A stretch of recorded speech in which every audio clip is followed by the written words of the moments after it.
નમસ્તે મિત્રો, હું છું કાજલ ગોગારી. સુરતમાં વરાસા વિસ્તારમાં પુના ગામ ખાતે એક ગવર્મેન્ટ હોસ્પિટલનું ઉદ્ઘાટન કરવામાં આવ્યું છે. એ હોસ્પિટલના પ્રયાસમાં આમ આદમી પાર્ટીનો બહુ મોટો ભાગ છે.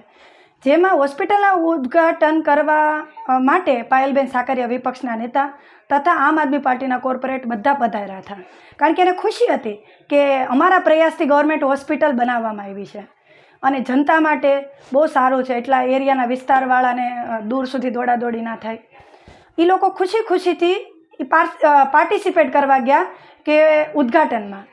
અચાનક ઉદ્ઘાટનમાં જતાં જ આતંકવાદીઓ કેવી રીતે આવ્યા હોય એવી રીતે પોલીસે એ લોકોને બધાની સાથે ગંદો વ્યવહાર કર્યો, મારામારી કરી, ધરપકડ કરીને ભરી લીધા. જેવી તો આપણા દેશમાં તો આતંકવાદીની હાલત નથી થતી. એટલી તો ભાજપ સરકારના ઈશારા પર પોલીસ નાચે છે. કેમ? અમે ટેક્સ નથી ભરતા? પોલીસ માટે બધાનો નિર્ણય અથવા બધા માટે વર્તન સેમ હોવું જોઈએ. તો આમ આદમી પાર્ટી સાથે જ કેમ આવું? કારણ કે ભાજપ સરકારને બીક ઘૂસી ગઈ છે કે કદાચ અમારી સીટ જતી રહેશે તો.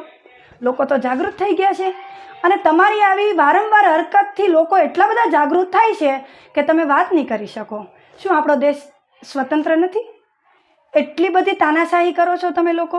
હવે એ લોકોના પાપના ગળા ભરાઈ ગયા છે. પાયલબેન સાકરિયાને મારામારી કરવાથી એના પેટની અંદર બહુ બધું વાગેલું. એ ખુદ રડી પડ્યા કે મને હોસ્પિટલે લઈ જાઓ, પણ એ લોકોએ એક એની સાંભળી નહીં, હોસ્પિટલે લઈ ન ગયા. એટલી તો મોટી એ લોકોની તાનાશાહી છે. તો મિત્રો, મારું બસ એટલું જ ટૂંકમાં કહેવાની જરૂર છે. તમને એવું નથી લાગતું કે આમ આદમી પાર્ટી ઉપર પોલીસવાળાના ભાજપના ઈશારાથી કેવું મોટું એના ઉપર કાંડ કરે છે?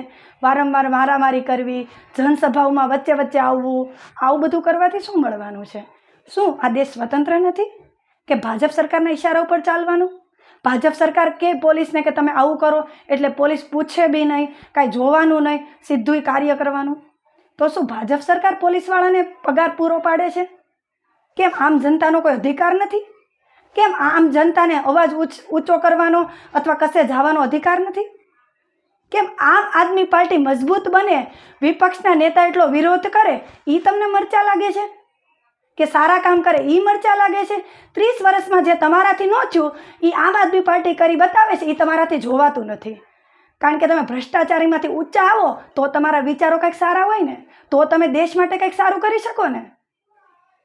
હદ છે ભાઈ ભાજપ સરકારની. વારંવાર આવું કરવાનું ચાલુ કર્યું છે. કેટલો સમય? હવે તમારું બહુ નજીક આવી ગયું છે. આ દેશ પરિવર્તન કરશે. જય